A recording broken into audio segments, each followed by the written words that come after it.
Woz Players present Showcasing the Stars, featuring the cast, crew, and pit of the 2020 production, Phantom of the Opera. Welcome to Showcasing the Stars, Episode 3, Creating Character. I'm your host, Allison Hoffman, and today we are going to meet with Woz Players while they talk about what it takes to create a character for the stage. Let's meet our guests. Hello, I'm Antonio Morena, and I play as an opera actor in the 2020 production of Phantom of the Opera for the Woz Players. I first joined this year, actually, with the show Frozen Jr. Hi, Gibson Warner, and because I've already been on one of these episodes, I was asked to give a favorite character and why. Now, I don't want to sound biased, but I am going to say the Phantom, and not because I play the Phantom, but because his character is so interesting. You still feel like you root for the Phantom, even though he is the bad guy. Like, throughout all of the show, even though he's doing all these horrible things, you still, feel bad for him, and you want him to win in the end. And I think it's so interesting that a character can do that, because it's not every day that you find yourself rooting for the bad guy in the show. So I think it's really interesting, and it's cool that he's written that way. And that's probably why he's one of my favorite characters. Hey, my name is Damien Binns, and I'm a member of the props crew for Phantom of the Opera 2020. And I gotta say, I think my favorite character and why would be Jim Carrey's The Grinch in, How the Grinch Stole Christmas. And I think why it does have a lot to do with Jim Carrey as a character, because I really enjoy him anytime he acts in anything. He always brings a nice energy with him, he always brings that livelihood, that, chutzpah with him, And I think I like the Grinch mainly because he's a character he comes off as mean and gruff, but really he's just playing the hand that life has dealt him. And it's not really in his nature, he's just playing the part that society wants him to. Kind of like Joseph Phoenix's Joker, except not at all, because he's not a psychopath. Hello, my name is Jackson Bortry. I am an ensemble member for the Phantom of the Opera. I first started the Woz Players my freshman year for the junior show of that time, Honk Jr. Hi, I'm Nolan Glauner, and I play Auctioneer /Lefebvre /Fop in Phantom of the Opera. And my first Woz Players show was Oliver in 8th grade, which was a combined show, meaning that the middle schoolers and the high schoolers could try out for the high school show. And I also had done the junior Woz Players in Ritzvitz before that. Hi, my name's Samantha Feely, and I play Rochelle Fearman in The Phantom of the Opera. My favorite character that I've ever played was Ted in Peter and the Starcatcher because it was such an awesome character to play. I was rough, gritty, a 12-year-old boy. It was everything I've ever wanted to do, just be wacky and let everything loose on stage. Now, the cast will explain how they create character, some of their favorite character work moments, and what happens and what could happen during live performances.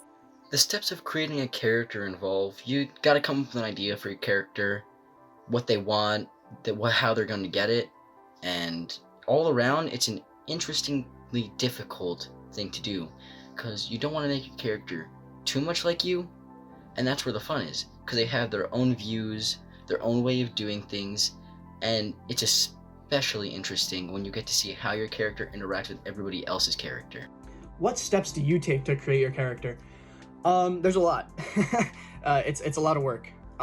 What we do in our character work rehearsals is we work on our voices, our accents, our ability to interact with other characters, working on not jumping over each other. And then what I do at home, I like to take my character home with me and work on it. I work on personality a lot at home, and I kind of change my personality to fit my character's personality. So depending on whatever show I'm in, you'll kind of see me change a little, I guess. Like, for instance, for Footloose, I was a lot more energetic and outgoing, and I was always like, yeah. But for this show, I find myself isolating, and I guess isolating's not hard to do right now. But I kind of distance myself to see what it's like to feel what the Phantom is feeling, which is isolated and alone. And I kind of take that into perspective, and I input that into my character of how I would feel if I was in their shoes. But yeah. When it comes to creating character, for me, an ensemble member has a much harder job creating their own character. As for a character who already has something planned out for them, they just have to read their script already and see what they have to do. As for an ensemble member like me, I had to make my own character like bit by bit. If you're a fan of MMORPGs like I am, it's really fun to do, if you ask me at least. The steps that I take to create a character for either a play or a musical is most often I start by doing the character worksheets that are provided, and most often I just take a notebook and I just go through and answer the questions and try to fill them out to the best of my ability. And I really like to go in depth into who these characters are, what they do, what their backstories are, so I can really try to embody who they are on stage instead of just being a one note, this is what the script says, I'm just gonna do this. When I really go in depth, I can really embody who I'm playing and just make the most out of the experience and try to really connect with the audience, because that's really what theater's about. One of my favorite things about character work and rehearsals is you get to see how much everybody's character builds and their confidence builds, and they just put more energy into who they are as the character and what they're doing in that exact moment in the show. And it's just so fun to watch because sometimes you just don't know what's going to happen with their character. My favorite part about character work is probably the group circles that we do. So for every character work, there's two groups. There's Group A and there's Group B. And in Group A, you mainly find named characters and such. And then in Group B is most of our like ensemble and supporting characters. So in both groups, we do this thing called a group circle. And what that is at the beginning, Miss Hoffman gives us a huge like list of questions that we answer in character. And then at the end of each character work, we all sit in a circle and then we go through and we answer these questions in character. But the best part about this is interjecting it in character. So for instance, like for Peter and the Starcatcher, that was probably my favorite set of character works because Blackstash was so much fun, and I would interject at every single moment I could get in character, and like Timmy, who played Peter, would say something and I'd immediately butt in and shut it down or just throw out some dumb quip and stuff like that. But those are some of the best parts because it allows you to interact with characters outside of the script and kind of develop those relationships outside of the given lines and given blocking and scenes and story that the script tells. That's pretty expensive. Is that a jewel? Yeah, I'll take those. Let's see, Columba. Nah, don't want that.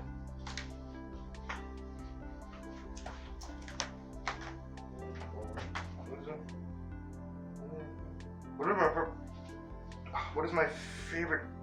Oh, what do I like about character work? You know, I like a lot of things about character work. It's just, you know, it's a good way to meet new people. It's pretty expensive. It's a good way to, you know, make friends, because you really walk in a blank slate and no one knows who you are, which I really like. And like I said, you get to meet new people, make a lot of new friends, yeah, you get to flesh out your character more. And wow, that looks really expensive over there. What's that? Oh, hell yeah.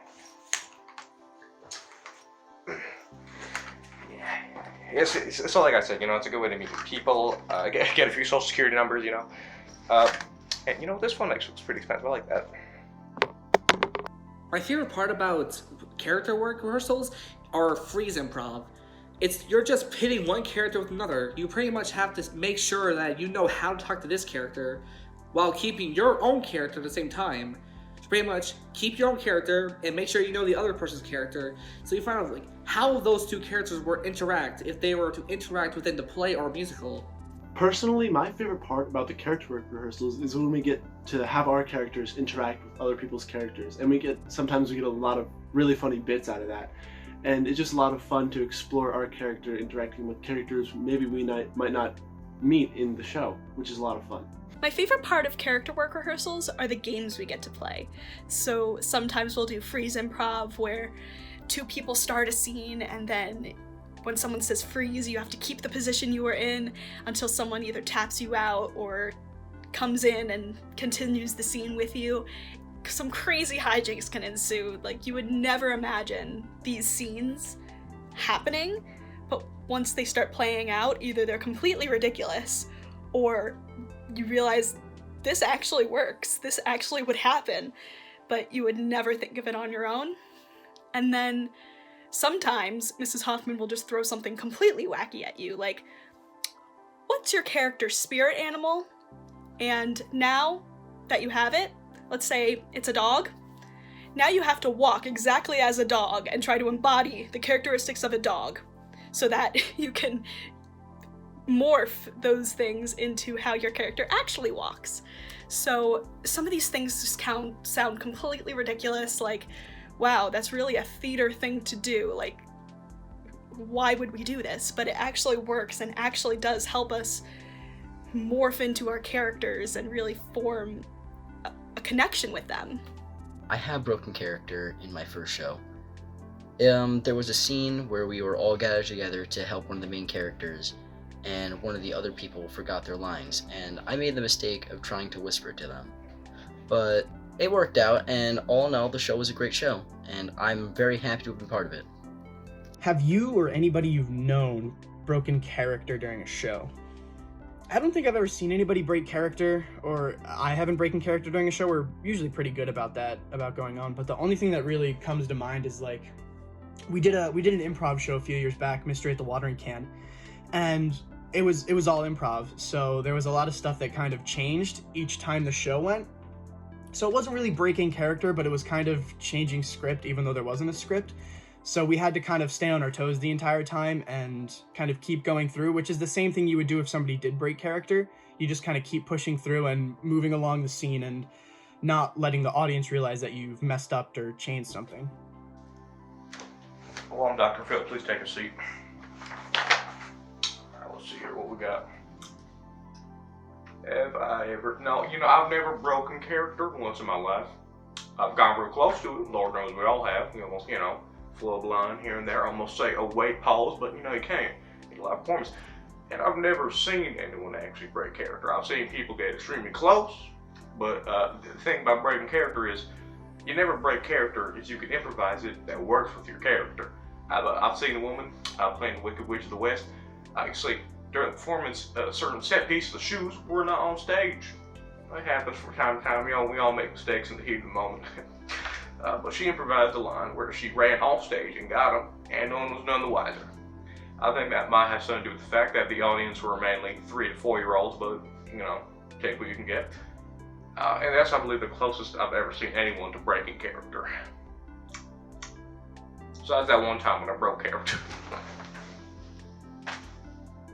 I've never really broken character during a play or musical, but there was one time where I came really close to breaking character during a actual performance, during Starcatcher, during the end scenes at least. It was pretty hard too. I saw other people almost break characters, but never actually breaking character.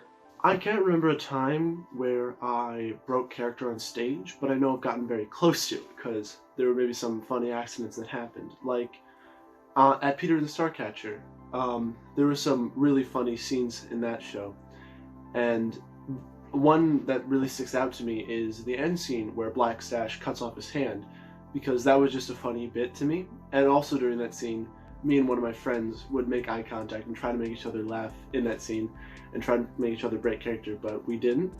But I've gotten close, which is kind of funny.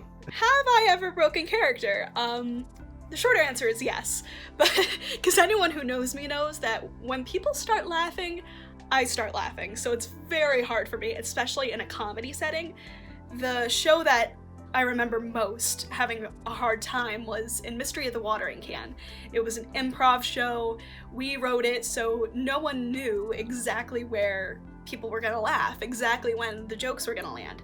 So when we started opening, I remember David Zipperlin.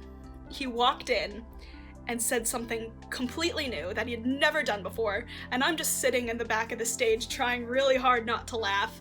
And then later, as I said in the last video, I fell off the stage, and that was the start of the end. I did really well picking up and keep going and try not to let anyone see that it wasn't meant to happen, even though it was obvious, but once that started happening, every joke that the audience laughed at, I was laughing. I was like hiding my face, I was like biting my tongue, but no, I just could not stop laughing.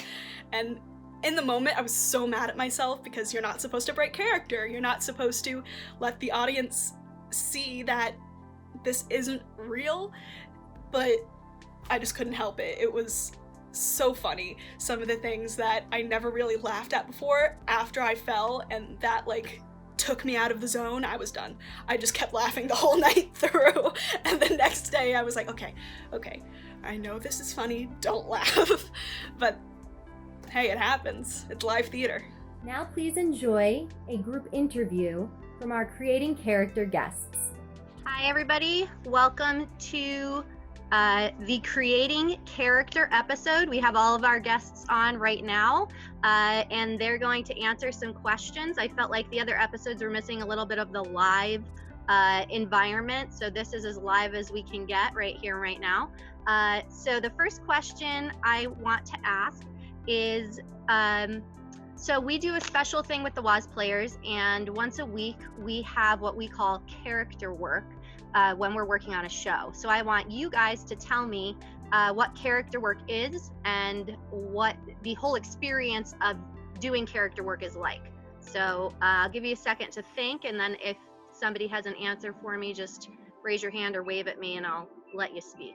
So character work is basically when we all go really in depth into who our characters are and what their motivations are, maybe what their backstory is, or maybe what happens after the show, so we can kind of get a context of who our character really is, so that when we're on stage and we actually have a script, we can kind of call on some of those things that we have created to give our character more than one dimension, give it more depth. And sometimes that's just focusing on a walk or how we talk or just interacting with other people in an environment that wouldn't really happen in the show, so we can explore what will actually go on in their mind.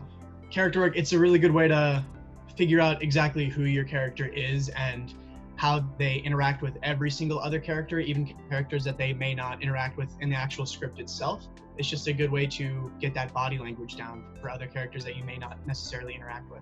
It's like a great exercise to like build confidence between the cast members, because they get to see how you're acting and they get to respond to how you're acting. All right, so my next one, I'd love to hear from you guys what your favorite character work exercise has been. Could be for those of you who are seniors, it could be any exercise from all 4 of your years. Just any exercise that we've done in a character work that you really enjoyed, or maybe it was that moment that was hysterical, or a moment maybe where you really found your character. I think one of my favorite ones was during Mystery at the Watering Can. When we did the freeze moments. What do you call those? Like when like we set the scene and then frozen images. Mm-hmm.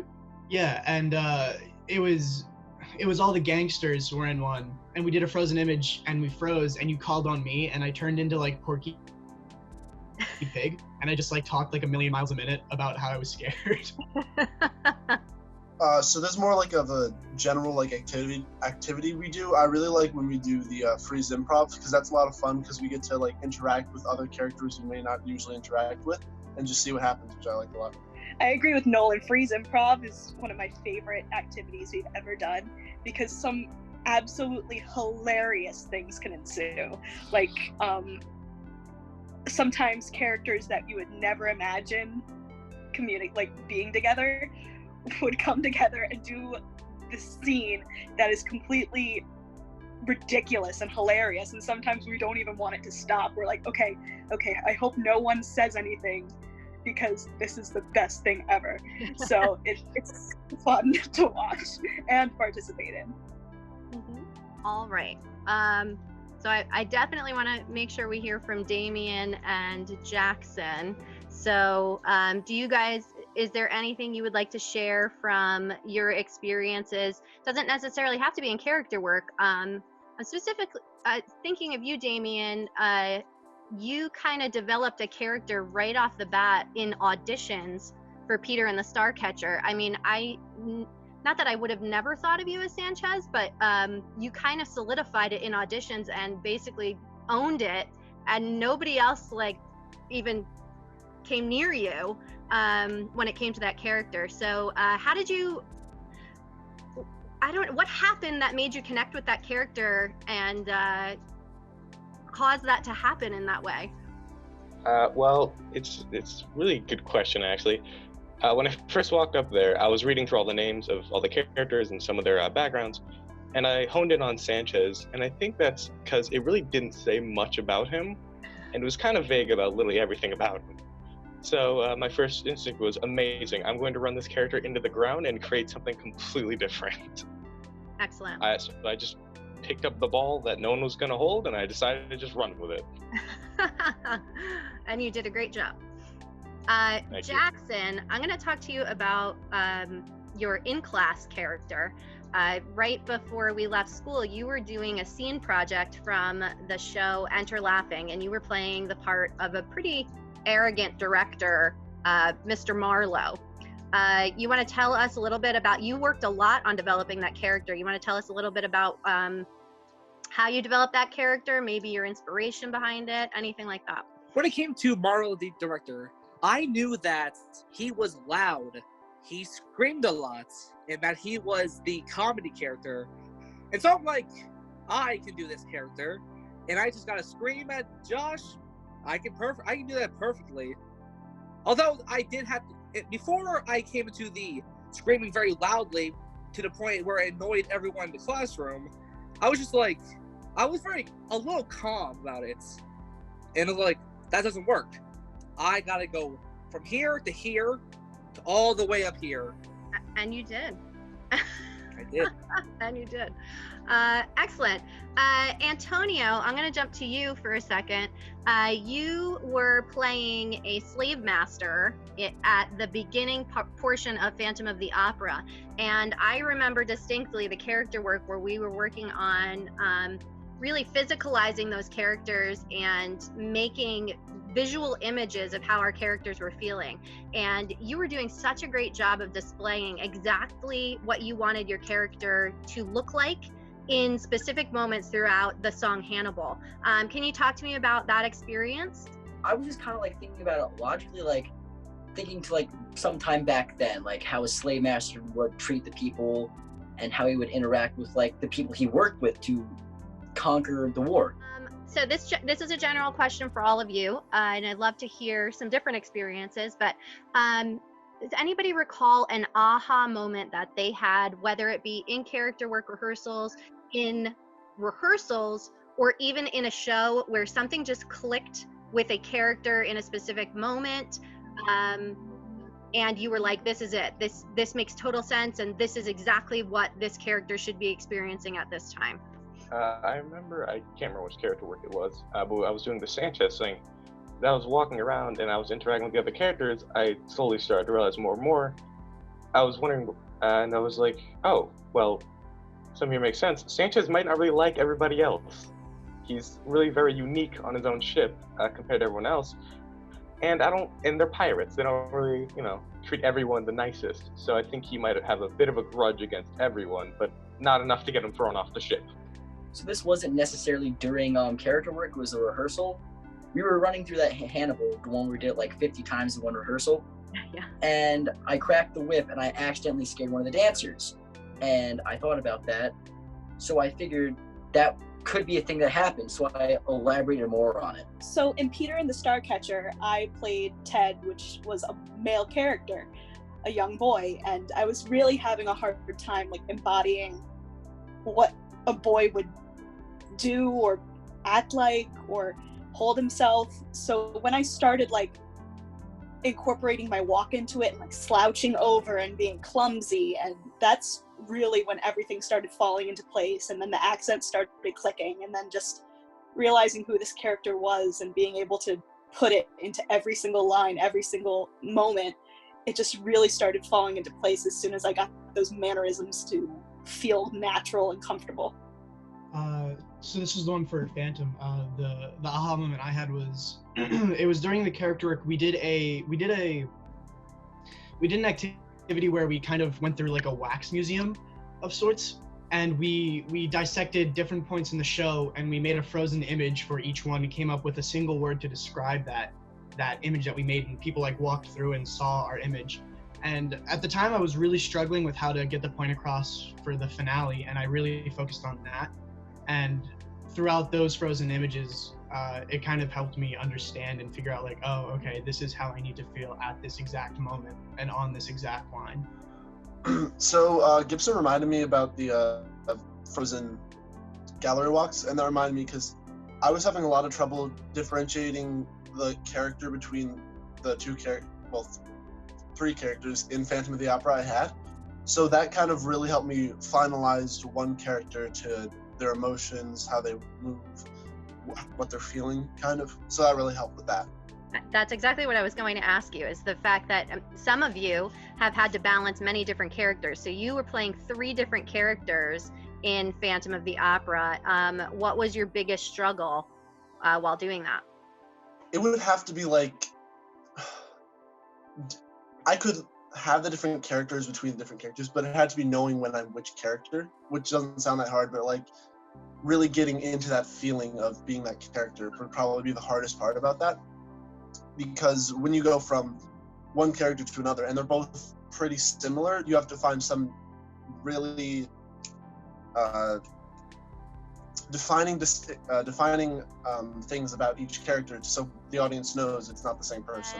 All right. I guess we're going to end this portion, and we'll see what else you guys have in store with your other videos. Thanks so much. We are all in for a treat. I'm really looking forward to this. Please enjoy some performance clips from the Woz players. All right, so a monologue or a clip of a monologue or a scene or a clip of a scene that shows off a lot of character. I think there's only one character that really surmounts the rest. So, hope you enjoy.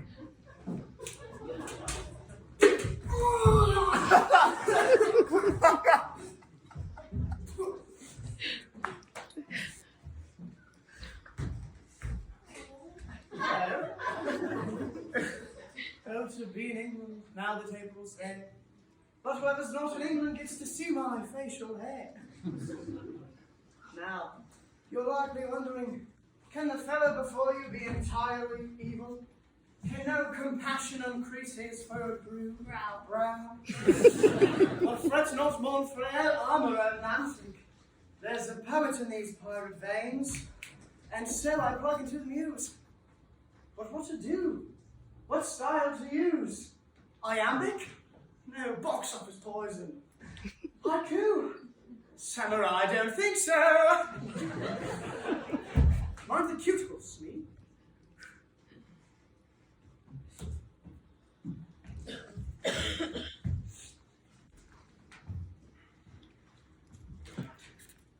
I've got it.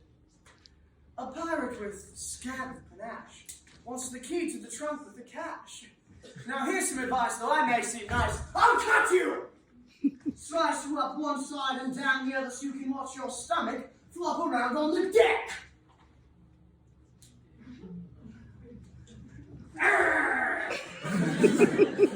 The deck. To showcase character, I'm going to be singing a quick verse of It's Dangerous to Dream from Frozen on Broadway. I can't be what you expect of me, but I'm trying every day with all I do and do not say.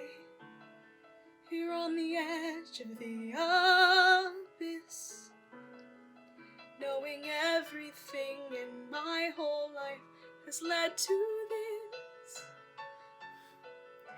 And so I pull inside myself, close the walls, put up my guard.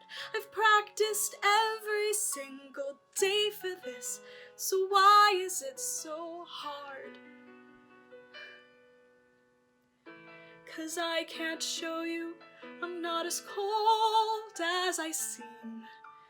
There are things you cannot know, and it's dangerous to dream. Thanks for watching this week.